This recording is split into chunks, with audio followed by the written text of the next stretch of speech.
ભારતના રાષ્ટ્રપતિ અને ગુજરાતના રાજ્યપાલને ઉદ્દેશીને આપવામાં આવેલ આ આવેદનમાં જણાવ્યું હતું કે બંધારણની 5મી અનુસૂચિ સાથે પૈસા અધિનિયમ 1996 અને વન અધિકાર અધિનિયમ 2006 મુજબ આદિવાસી વિસ્તારોમાં જમીન, જંગલ અને કુદરતી સંસાધનો પર મુખ્ય અધિકાર ગ્રામસભાને આપવામાં આવેલ છે. છતાં વાસ્તવિકતા એ છે કે હજુ પણ આદિવાસી વિસ્તારોમાં આ બાબતે જંગલ ખાતાનું નિયંત્રણ છે. આવેદનમાં વધુમાં જણાવ્યા મુજબ ગ્રામ પંચાયતોની ગોચર જમીનમાં જંગલ ખાતા દ્વારા વનીકરણ કરી વાડ બનાવી લેવાતી હોય છે અને આમ કરીને ગોચરની જમીનો પર જંગલ ખાતા દ્વારા હક કરી લેવામાં આવતો હોય છે, જેને લઈ આદિવાસી વિસ્તારોમાં ગોચર જમીનો નહિવત થઈ ગઈ છે. તેથી તમામ જમીનો પરત ગ્રામ પંચાયત હસ્તક સોંપી દેવાય એવી માંગ કરવામાં આવી હતી.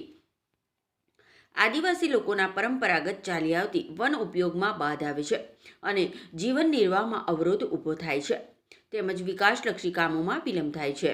આમ જણાવીને આદિવાસી વિસ્તારોમાં ગોચરની જમીનો પર જંગલ ખાતાનું નિયંત્રણ દૂર કરીને ગ્રામસભાઓને અસરકારક અને વાસ્તવિકતા સત્તા આપવામાં આવે એવી માંગ કરવામાં આવી હતી. ઉપરાંત આ બાબતને લઈને અંબાજીના પાડલિયા ગામે બનેલ ઘટનાનો અગ્રણીઓએ ઉલ્લેખ કર્યો હતો.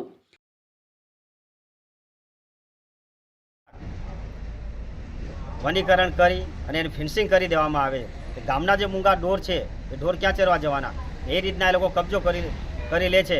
અને ત્યારબાદ એ લોકો કહે છે કે આ ફોરેસ્ટની જમીન છે, પરંતુ એ બિલકુલ અસંવિધાનિક અને બિલકુલ કાયદાના વિરુદ્ધમાં છે, જેના વિરુદ્ધમાં અમે આજે આવેદનપત્ર અમે આપવા આવ્યા છે. આજે દાંતાની અંદર જે ઘટના બની છે એ ઘટનાને અમે સખત શબ્દોમાં વખોડીએ છીએ. આદિવાસી સમાજના લોકો એમની સાથે પરામર્શ કરવા ગયા અને એમને નોટિસ આપ્યા વગર, ગ્રામસભાની પરમિશન નથી લીધી, નોટિસ નથી આપ્યો, છતાં પણ જે ફોરેસ્ટ વિભાગ એક ગુંડાની વેશમાં આદિવાસીઓને જમીનો લૂંટવા માટે, એમના ઘરો તોડવા માટે ગુંડાના વેશમાં જ ગયા હતા એવું જ અમે માનીએ છીએ.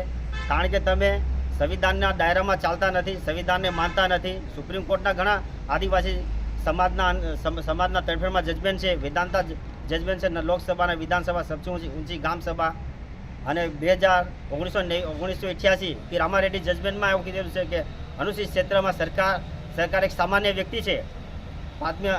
પ્રકાશ ચૌહાણ, TPN ચેનલ, ઝઘડિયા.